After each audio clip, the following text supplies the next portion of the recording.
Panorama group, जो सोचता है वो करता है। नमस्ते, मेरा नाम धीरज शर्मा है और आप न्यूज हाट देख रहे हैं। हमारे कार्यक्रम पेपर वाला में आप सभी का बहुत बहुत स्वागत है। तो आज की जो भी मुख्य खबरें हैं एक एक करके चर्चा कर लेते हैं। देखिए, सोशल मीडिया पर एक लाइन जो है काफी ज्यादा तैर रही है, खूब वायरल हो रहा है। जब से चीन के राष्ट्रपति शी जिनपिंग से प्रधानमंत्री नरेंद्र मोदी ने मुलाकात की है, तब से ये कहा जा रहा है, लिखा जा रहा है कि चाइनीज झालर लगा सकते हैं कि नहीं।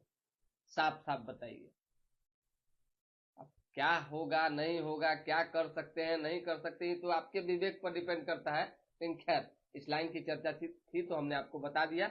दूसरी खबर, अनंत सिंह ने एक बड़ा चैलेंज उन लोगों के लिए रख दिया है जो घोड़ा रखे हुए हैं, अपनी पूरी संपत्ति हारने को तैयार है। लेकिन सबसे पहले आपको उनका चैलेंज स्वीकारना पड़ेगा। क्या चैलेंज है ये बता देते हैं। वो खुद चुनाव लड़ेंगे, इसका भी उन्होंने पहले भी ऐलान किया है और एक बार फिर से कल भी ये बातें कही है। साथ ही साथ कई खबरें जब चलती है तो उसमें कुछ अहम खबरें होती, अहम फैसले लिए जाते हैं। भाजपा दफ्तर में एक नया रूल रेगुलेशन बना दिया गया है। कोई भी लोग बाहर अगर आता है, प्रदेश अध्यक्ष दिलीप जायसवाल के गेट पे खड़ा रहता है, तो उसे अंदर आने की अनुमति है, कोई नहीं रोक सकता है। कल भाजपा प्रदेश अध्यक्ष दिलीप जायसवाल ने सबसे कह दिया है कि हमारे आदमी हो, गांव ग्राम के आदमी हो, भाजपा के आदमी हो, चाहे आम लोग, कोई भी लोग जो है गेट से सीधे एंट्री अंदर करेगा। बीच में रुकावट कोई नहीं कर सकता है, यानी थर्ड पर्सन बीच में नहीं आ सकता है। अगर कोई भी लोग आम लोगों को प्रदेश अध्यक्ष के चेंबर में घुसने से मना करेगा तो उस पर कार्रवाई होगी। ये पहली दफा ऐसा हुआ है, समझ जाइए। सम्राट चौधरी भी प्रदेश अध्यक्ष थे, बड़ा कराई था भाई, गेट पे मतलब दुनिया भर का उनका लोग सब। तो जान ही रहे हैं, आज की तारीख में तो चाय से ज्यादा जो है केतली गर्म रहता है। बहुत लोग को देखे दुत्कारते हुए, फटकारते हुए, बहुत तरह की बातें हुई। लगा कि भाई बताइए, इस तरीके के सम्राट चौधरी का तो भाव नहीं था, ऐसा कैसे हो गया। लेकिन खैर, सम्राट चौधरी का भाव और व्यवहार आज भी बढ़िया है। उनके साथ रहने वाले लोग, चाहे कई मंत्रियों के साथ रहने वाले लोग ही गड़बड़ करते हैं। अब नाम नहीं लेंगे, विजय सिन्हा के साथ भी एक दो लोग हैं जो गड़बड़ करते रहते हैं। बदनामी किसकी होती है? नेता की। तो ये एक नया फरमान जारी हो गया है कि दिलीप जायसवाल से मिलने के लिए किसी भी लोगों को रोका नहीं जा सकेगा, सीधे एंट्री मिलेगी। अखबार की खबर बता देते हैं, फिर अनंत सिंह पर चर्चा करेंगे। गुलमर्ग के पास सेना के काफिले पर जो है हमला हुआ है, एक बड़ी घटना है। और आप जानते हैं कि जम्मू कश्मीर में जो है उमर अब्दुल्ला की सरकार जब से बनी है, यानी नेतृत्व जब से चेंज हुआ है, इन 10 दिनों के भीतर जो है कई जाने जा चुकी है। पिछले 2 दिन की कहानी अगर आप जाने, 4-5 दिन पहले की, तो 7 जाने गई थी। मजदूरों पर हमला हुआ था, 2 सेना के जवान शहीद हो गए। कितनी मतलब दुखदायी खबर है। पूजा त्योहार का समय है, दीपावली और छठ का समय हो, इस मौके पर जो है जवानों पर हमला हुआ है। 2 पोटर की भी मौत हुई है। यानी घाटी में लौटा आतंक, एक दिन में 2 हमले, सुबह दक्षिण तो शाम को उत्तर कश्मीर में हमला हुआ है। आतंक का खौफ जो है धीरे धीरे बढ़ता जा रहा है। घाटी में रह रहे गैर कश्मीरियों के बीच डर का माहौल बना हुआ है। कहा जान बचाने के लिए कहा जाए, लोग वहां के जो कह रहे हैं गैर कश्मीरी जो है कि डर लग रहा है, हमारे हमारे बच्चों का क्या होगा। तो इसको जो है सही करने की जरूरत है और कहीं ना कहीं इस पर केंद्र सरकार ध्यान दी हुई है। प्रधानमंत्री नरेंद्र मोदी ने जो है चिंता जताई है, इस पर बैठकें भी बुलाई है, रणनीतियां बन रही है। कल जो है उमर अब्दुल्ला जो कि वहां के मुख्यमंत्री हैं, उन्होंने प्रधानमंत्री नरेंद्र मोदी से और अमित शाह से मुलाकात भी की है। हालांकि वो मुलाकात का कारण कुछ और था, आतंकी हमले से संबंधित कोई बातें जो है नहीं हुई है, और अगर हुई भी होगी तो केंद्र सरकार इस पर पैनी नजर बनाई हुई है। अयोध्या से सीधे जुड़ेंगे सीतामढ़ी, जनकपुर एवं काठमांडू, 12 लाख आबादी को फायदा मिलेगा। केंद्रीय कैबिनेट, उत्तर बिहार में 2 रेलखंडों का दोहरीकरण होगा। आप जानिए, लवली आनंद जो है शिवहर से सांसद हैं, उन्होंने और देवेश चंद्र ठाकुर जो कि सीतामढ़ी से सांसद है, मुलाकात की है रेल मंत्री से। अश्वनी वैष्णव से उन्होंने मुलाकात की है और मुलाकात के दौरान कई बातें उन्होंने कही है। गुड़गांव हरियाणा से बहुत आभार सुजीत जी, सुजीत कुमार जी, बहुत धन्यवाद। आप कार्यक्रम देखते हैं हर दिन, एकदम थोड़ा सा शेयर वर्क किया कीजिए, कमेंट वमेंट एकदम चाट के धले रहिए, कोई कमी नहीं करना है, खबर देखते रहना है। चलिए, justice Sanjeev Khanna supreme court के प्रधान न्यायाधीश नियुक्त किए गए हैं। 11 नवंबर को शपथ लेंगे। कई अहम फैसले दे चुके। करीब 7 महीने का कार्यकाल रहेगा।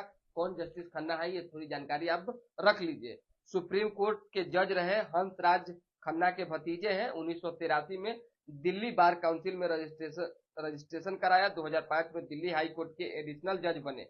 2006 में अस्थायी न्यायाधीश बने। 18 जनवरी 2019 को सुप्रीम कोर्ट में नियुक्त किए गए। मेगा शो, एक ही दिन में जो है 333 नामांकन, यह एक नया रिकॉर्ड झारखंड ने बना दिया। ये स्थिति था कि मत पूछिए, एकदम धैर्यधसान भीड़, कार्यकर्ताओं की, आम लोगों की, प्रत्याशियों की 333 गो नामांकन एक दिन में हो चुका है। लगभग उपचुनाव बिहार में भी है, तो वहां भी, यहाँ भी कई नामांकन हुए हैं। ऐसे में कांग्रेस और भाजपा के कार्यकर्ता झारखंड में एक ही साथ जो है दिखे, पूरा एकदम गांधी जी की मूर्ति के नीचे दोनों बैनर और पोस्टर लेके खड़े थे। पुरी में श्रद्धालु जो है उनको रोका गया है, वो अभी फिलहाल अटके हुए। जगन्नाथ कोणार्क मंदिर बंद। बिहार के 13 जिलों में बारिश का अलर्ट जारी किया गया है। दाना को लेकर जो है आफत बताई जा रही है और अलर्ट जारी किया गया है। पंचायत स्तर पर भी घंटों से लेकर अगले 5 दिनों तक का मौसम की जानकारी मिल सकेगा। आइडिया का खेल क्यों ये सुर्खियां देता है, मगर पब्लिक को कुछ नहीं मिलता है। इसके बारे में थोड़ी जानकारी तफसील से देंगे, थोड़ा समय दीजिए। शहर की क्षतिग्रस्त सड़कों को 3 नवंबर से पहले ठीक करना होगा। छठ को लेकर पटना डीएम ने आदेश जारी किया है। एकदम आपके चैनल को देखकर हुए समाचार, एकदम बिल्कुल देखते ही रहना है। तो पेपर लीक माफिया संजीव मुखिया के खाते फ्रीज किए गए हैं। जमीन की बिक्री पर रोक लगा दी गई है। सारे खाते को फ्रीज करने के बाद जमीन बिक्री पर इसलिए रोक लगाई गई है ताकि संपत्ति का जांच होगा। आपने जो अवैध संपत्ति अर्जित की, वो कहाँ से की है, कैसे की है, इस पर जांच चल रहा है। ईडी ने संजीव हंस से पूछा है 40 लाख की घड़ी मर्सडीज किसने गिफ्ट की, और जवाब तो देना ही पड़ेगा। कितना भी जान लीजिए, संजीव हंस पे कार्रवाई भले ईडी कर रही है, बहुत तरह की बातें हो रही है, इससे नीतीश कुमार खुश नहीं है। अंदर उनके क्या चल रहा है, किस तरह की पीड़ा है, और नीतीश कुमार से ही आप पूछेंगे तो वो अंदर ऑफ द रिकॉर्ड बताएंगे। लेकिन जो सूचनाएं हैं कि मुख्यमंत्री खुश नहीं है। अहमदाबाद और आसनसोल से पटना के लिए स्पेशल ट्रेनें हैं। छठ को लेकर जो है काफी स्पेशल ट्रेनें चलाई जा रही है। बिहार के मंत्री और अफसरों ने थोक में पर उसे आइडिया, ज्यादातर हवा। ऐसा इसलिए कि व्यवहारिक के पक्ष देखा नहीं जाता। आपको याद होगा पुश बटन लगाया गया था हड़ताली मोड पे, काम नहीं कर रहा, कुछ दिन 20-22 दिन बाद बंद हो गया। घोरपरास की नसबंदी को लेकर नीरज बबलू ने जो है 2021 में ये बातें उठाई थी, और 7 घोरपरास को नसबंदी के लिए भेजा था। उसका मामला दब गया। किसी का नसबंदी हुआ कि नहीं हुआ, कार्रवाई चल रही है, जांच चल रही है, कोई कुछ नहीं जानता है। चलिए, नीचे मछली ऊपर बिजली बिल्कुल ठप पड़ा। जो ये एक आइडिया दिया गया था सरकार को कि भाई नीचे मछली और ऊपर बिजली। उसी तरीके से लोक सेवा का अधिकार कानून और लोक शिकायत निवारण अधिनियम पहले की तरह असरदार नहीं है। किसान का शराबबंदी की कामयाबी को लेकर जो है लगातार जो है प्रयासरत करने की बात हुई थी, वो भी फेले है। अवैध हथियारों को गलाकर इससे कृषि यंत्र बनाएंगे, ये भी लगभग ठपे पड़ा हुआ है। एक बातें और सामने आई थी कि दारू का जो बोतल होगा उसको फोड़ फाड़ के चूड़ी बनेगा, वो भी योजना फेल हो गया। दुनिया भर की आइडियाज योजनाएं आती है, फेल हो जाती है, कुछ ही चीजें बच पाते हैं। बेटा स्कूल बस से उतरा, उसे लेकर घर लौट रहे प्रॉपर्टी डीलर को अपराधियों ने भून डाला। कितनी दुखद खबर है, आप समझिए। और आए दिन इस तरह की घटनाएं हो रही है। प्रॉपर्टी डीलर की अभी भी जो है फुलवारी शरीफ में जान ले ली गई। मार्च तक पंचायत सरकार भवन और गाँव में सोलर स्ट्रीट लाइट लगाने को लेकर योजना तैयार की गई है। नीतीश कुमार ने निर्देशित किया है सभी को। जहां दारू अनलिमिटेड, ये तो हम कल ही आपको बता चुके हैं। ये जेडीयू का फुल फॉर्म जो है आरजेडी ने निकाला है, जहां दारू अनलिमिटेड।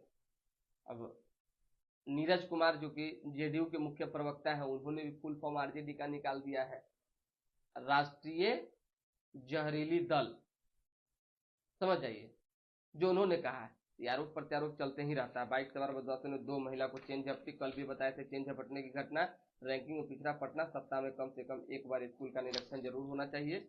गोलीबारी के विरोध में बंद रहा सदी सोपुर बाजार मल्टी मोडलिटी बता चुके हैं। ट्रेन से दानापुर स्टेशन पर उतरी युवती लापता हो गई है। जीआरपी ने कहा है युवती की तलाश जारी है। कल जो है दानापुर से एक लड़की 21 साल की लड़की गायब हो गई। कहाँ गायब हुई नहीं गायब हुई पता नहीं चल रहा। हालांकि जीआरपी ने कहा है कि जांच पड़ताल जारी है। चलिए अब हम आपको बता देते हैं कि अनंत सिंह पूरी संपत्ति दांव पर लगाने को क्यों तैयार हो गए। क्यों उन्होंने कहा कि जो हमसे बाजी लगाएगा, जो हमारा चैलेंज स्वीकारेगा, वो पूरी संपत्ति का मालिकाना है, अधिकार उसी के पास होगा। एक उनके पास घोड़ा है काला कलर का, उस घोड़े को बहुत मानते हैं। वो तकरीबन 34 लाख में खरीदे थे जैसी जानकारी उन्होंने दी है। और अभी उसका कीमत जो है कहा जा रहा है 1 करोड़ है। एक समय में सलमान खान के घोड़े को भी उसने हरा दिया था। कई घोड़ों को जो जब प्रतियोगिता होती है, अनंत सिंह जो है घोड़े को लगवाते हैं, प्रतियोगिता में शामिल करवाते हैं और वो जीत जाता है। इतना लकी घोड़ा और उस पर इतना भरोसा है अनंत सिंह को, तो उन्होंने कहा है कि जो भी घोड़ा रखने वाला, घोड़सवारी करने वाला, रेस लगाने वाला या कोई भी व्यक्ति अगर हमारे घोड़े को हराने का मादा रखता है, ताकत रखता है, तो हम उसको पूरा संपत्ति दे देंगे। समझ जाइए, इतना बड़ा चैलेंज कोई लगा सकता है भाई? कौन बिना कॉन्फिडेंट का, वो भी दूसरा के ऊपर, अपना ऊपर तो छोड़ दीजिए, और वो भी मनुष्य नहीं जानवर के ऊपर। इतना भरोसा है अनंत सिंह को कि वो पूरी जो है अपनी कमाई को दांव पे लगाने के तैयार है। ये खबर थी तो हमने बता दिया। अब चैलेंज स्वीकार करने वाले कौन लोग हैं, नहीं होंगे, अनंत सिंह के घोड़े से जीत हार का खेल कौन करेंगे, तो वहां पहुंचने वाले लोग ही बताएंगे। लेकिन फिलहाल ये खबर आई है तो हमने सोचा कि आपको बता दिया जाए। तो दोबारा भी जुड़ेंगे। फिलहाल अभी के लिए दें इजाजत। हमारे साथ बने रहे, देखते रहे न्यूज हाट। थोड़ा लाइक सब्सक्राइब शेयर पे ध्यान दीजिए। और छठ उठ का समय है, दीपावली का समय है, तो हम जानते हैं कि थोड़ी सी व्यवस्था आपकी भी बढ़ गई है, लेकिन खबर देखना मत भूलिए। मान लीजिए खबरवा देखिएगा तभी तो हम लोग भी जिंदा रहेंगे, और आप देखते हैं तो हमको अच्छा लगता है। चलिए बहुत बहुत धन्यवाद।